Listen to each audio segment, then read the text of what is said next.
Protección auditiva. La protección auditiva es un elemento que nos permite proteger sobre todo los niveles de presión sonora que pueden llegar a afectar al sistema auditivo. Es decir que, al igual que todos los equipos de protección personal, su uso debe ser única y exclusiva cuando existe la presencia eh, para lo que y cuándo debemos usar la protección auditiva, dependiendo el nivel de ruido a la que estemos expuestos.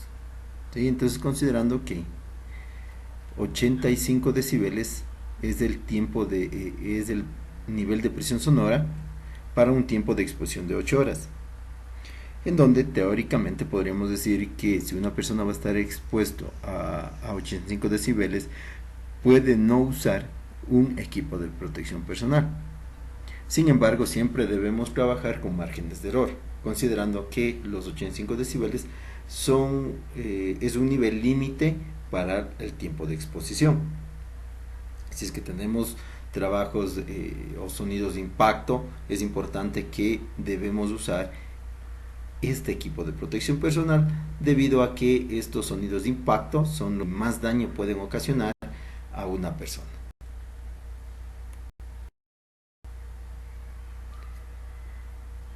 Dentro de lo que son protección corporal, tenemos diferentes tipos de protección. Dependiendo el nivel, al riesgo al que nos encontramos expuestos, vamos a tener los modelos de esta protección corporal. Entonces, así que podríamos tener protección para riesgos químicos, para riesgos biológicos. En este caso tenemos para material particulado, salpicadora de líquidos no aceitosos, salpicadora de líquidos aceitosos, para riesgos biológicos, trabajos preventivos como en alimentos. Cuando hablamos de riesgos biológicos, obviamente estamos considerando el tema de las personas que trabajan en el área de salud, que es importante su uso.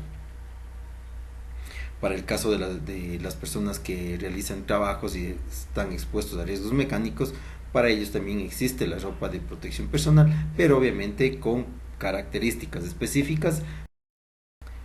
Protección de manos.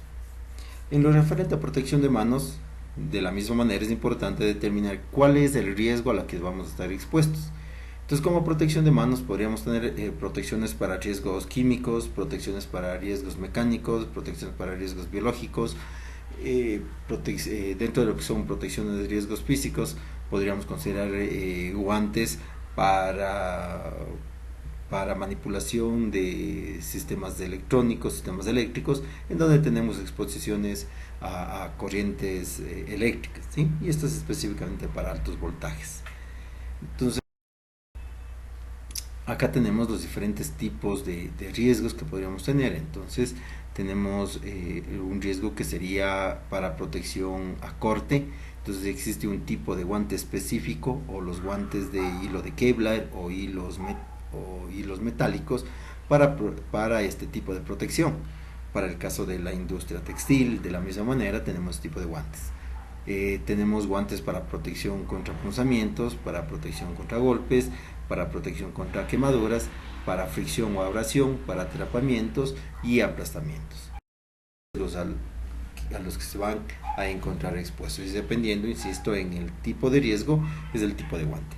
Para este caso, en esta tabla podemos apreciar, para el caso de un riesgo mecánico, qué características debe tener un guante de este tipo de protección. Generalmente en el guante viene con este código, que es la normativa EN388, y nos dice que es un guante para riesgo mecánico. Pero en la parte inferior de este logo nos dice que viene un número específico, ¿sí? Entonces, dependiendo de este número que nosotros tengamos acá, podemos determinar cuál es el tipo de protección que me ofrece este guante. Por ejemplo, para el dígito A nos dice que es un guante con resistencia a la abrasión.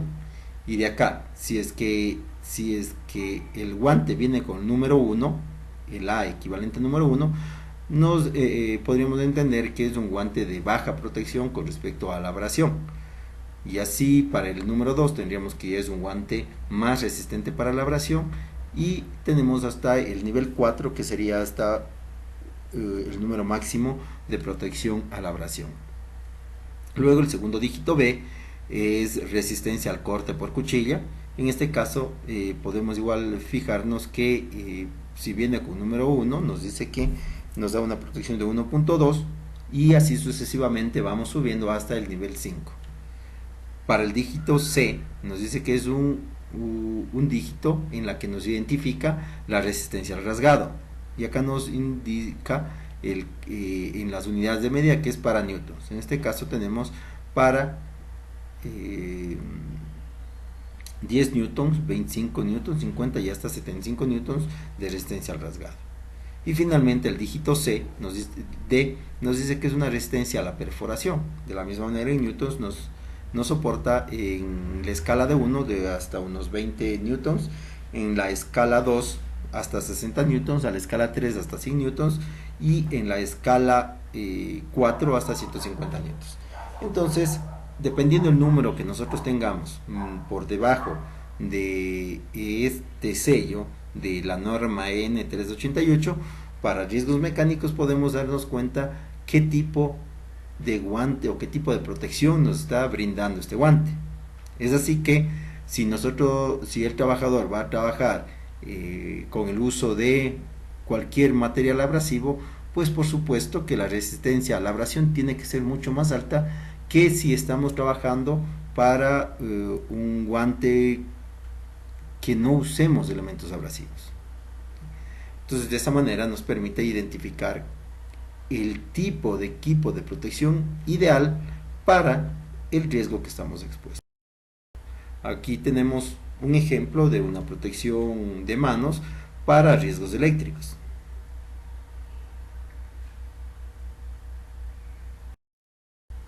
Finalmente tenemos lo que es protección ergonómica, que hace referencia en este caso lo que son las alfombras ergonómicas, ¿sí? ¿Para qué es? Generalmente para trabajos de pie, en donde estas alfombras nos permiten que se libere esa presión que se siente en los pies. Es decir, que estas alfombras nos permiten prevenir enfermedades laborales a largo plazo, mejorar el desempeño del colaborador, evita riesgos de deslizamiento y reduce la presión pico, que básicamente es la presión en el talón que ejerce por el peso corporal.